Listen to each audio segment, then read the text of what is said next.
Bueno, estamos muy pendientes, amigas y amigos, de la salud de la jueza María Lourdes Afiuni, que ustedes saben es el caso absolutamente demostrativo de la crueldad, pero además, desde los tiempos de Chávez, trasladada a los tiempos de Maduro y mantenida en los tiempos de Delcy Rodríguez.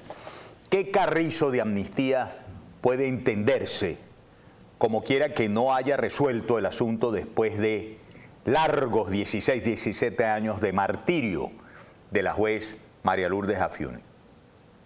Ahora, su propia familia, su hermano Nelson Afiuni, le envía un gran abrazo, ha anunciado que está delicada de salud.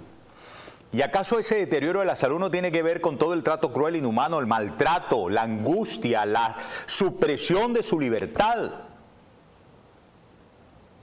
Bueno, recordemos que con ese caso, la maldad hecha gobierno, Hugo Chávez, de por medio, quiso dar un mensaje cruel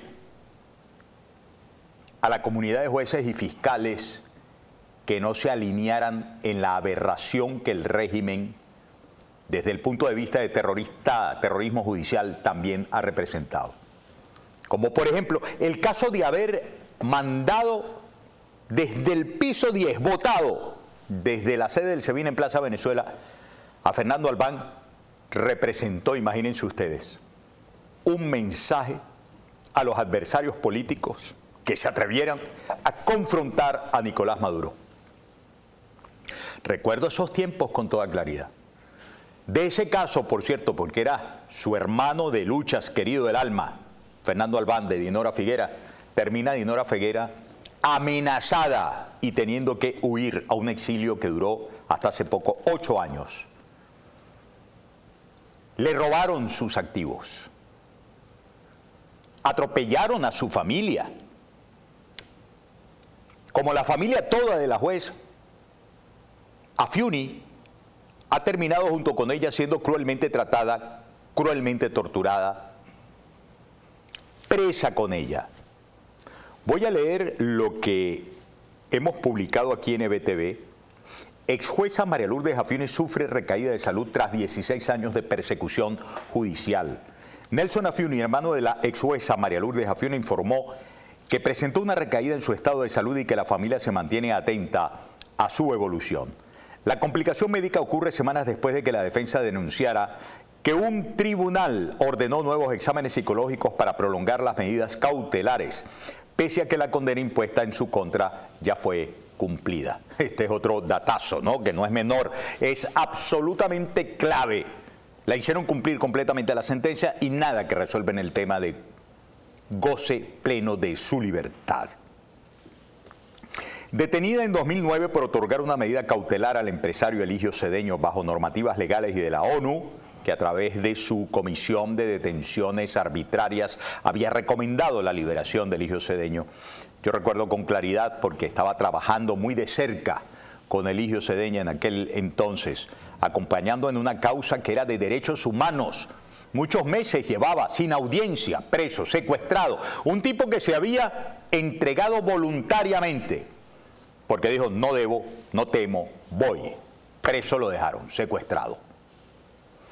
Y lo de María Lourdes Afiuni fue proseguir con el proceso, pero dejando como correspondía. Y como había dicho, sea de paso, recomendado la Comisión de Detenciones Arbitrarias de la ONU proceder en el caso de Eligio Cedeño.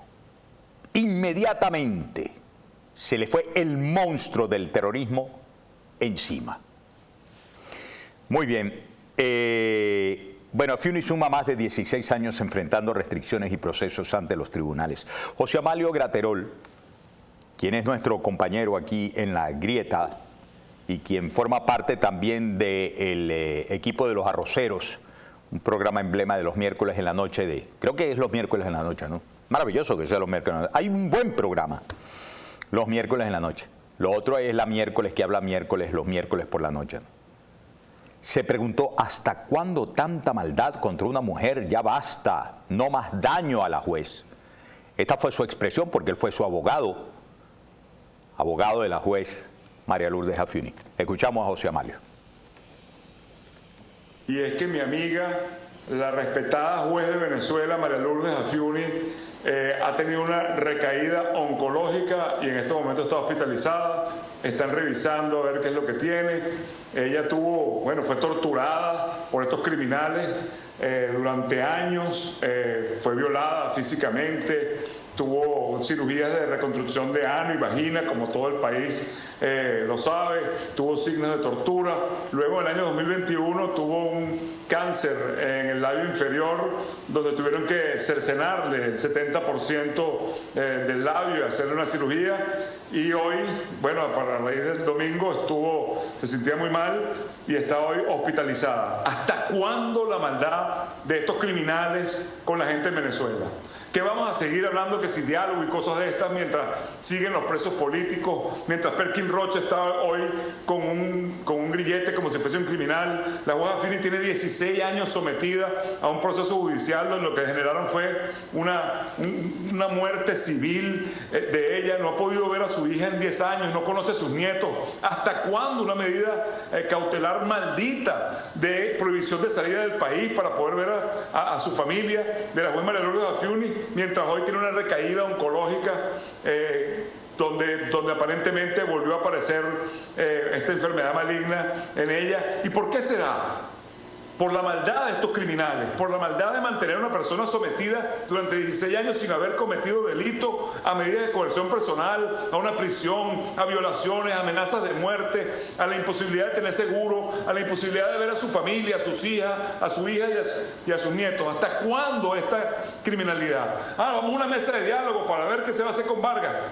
Señores, eso no tiene por qué ser un punto de la agenda. Eso sencillamente tienen que abocarse a las víctimas de Vargas. No, que vamos a fortalecer la democracia. ¿Cuál democracia si en Venezuela se hizo el ejercicio democrático el 28 de julio y no se respetó la democracia? Bueno.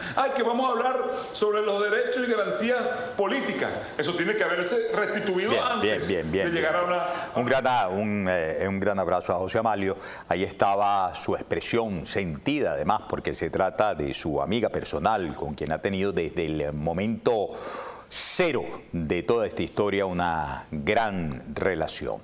Y la verdad que nosotros debemos estar muy atentos porque, por ejemplo, nadie, en el caso de la jueza Jaffiuni, podría decir que su situación personal, su situación física, su situación psicológica, su situación de vida, por largos 16 años, como les iba diciendo, no es justamente demostración de la crueldad de un esbirro terrorista de Estado, como sistema estoy hablando, desde los tiempos de Chávez, Maduro y también Delcy Rodríguez. ¿Cuál es el miedo a darle finiquito a esta situación? ¿Acaso que los jueces dejen de ver? ¿Acaso que los fiscales dejen de ver que tienen que morir siendo esclavos del terrorismo? ¿Cuál es el miedo? Miren, hoy mismo estamos nosotros pues reseñando con dolor, porque nos pegamos todos en la historia del viejito uruguayo. Dame por favor te perdí aquí. ¿Dónde estás, Mejías? Aquí está. ¿Dónde estás, Mejías? ¿Dónde estás, Mejías? ¿Dónde estás? A ver. Ahí está, mira. La muerte de José Breijo, que estaba todavía bajo arresto domiciliario. Es una barbaridad. Oye, ¿dónde está? Ya va, espérate aquí, Mejías. José Rafael Mejías eres tú, ¿no? Mejías. Aquí está, ya te tengo. Mira, vamos a leer esto. Acompáñame si eres tan amable, Me van a decir que murió tenía 70 y pico. No, murió porque un deterioro de salud.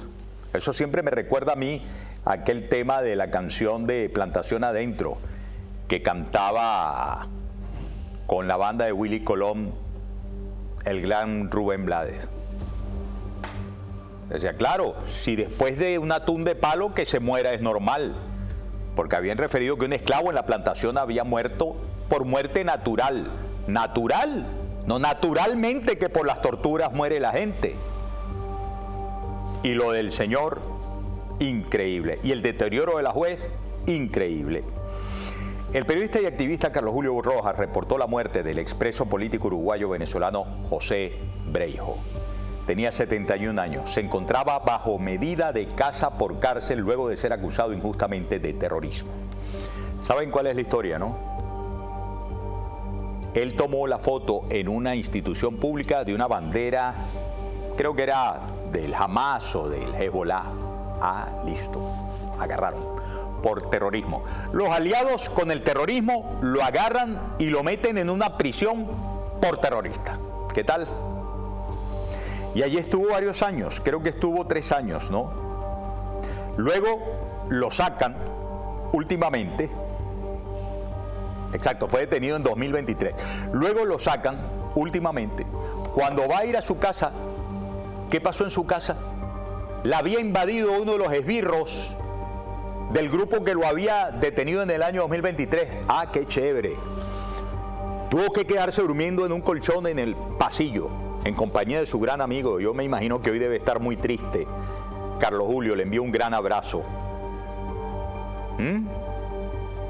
Luego lo atendieron, es verdad. Por allá fue a visitarlo, creo que en el Hospital de Clínicas Caracas, la defensora del pueblo, que a veces se asoma por ahí en algunas cosas, Eglé González Lobato. Tomó la foto, pum, pim. Pero ¿por qué Eglé González no se quedó permanente y públicamente luchando por el derecho de este señor, que no es ningún terrorista, y eso salta a la vista, y a ella más le debió haber saltado a la vista? ¿Por qué no quedó públicamente luchando por la libertad plena? No podía bajar ni de su apartamento, imagínense ustedes, murió.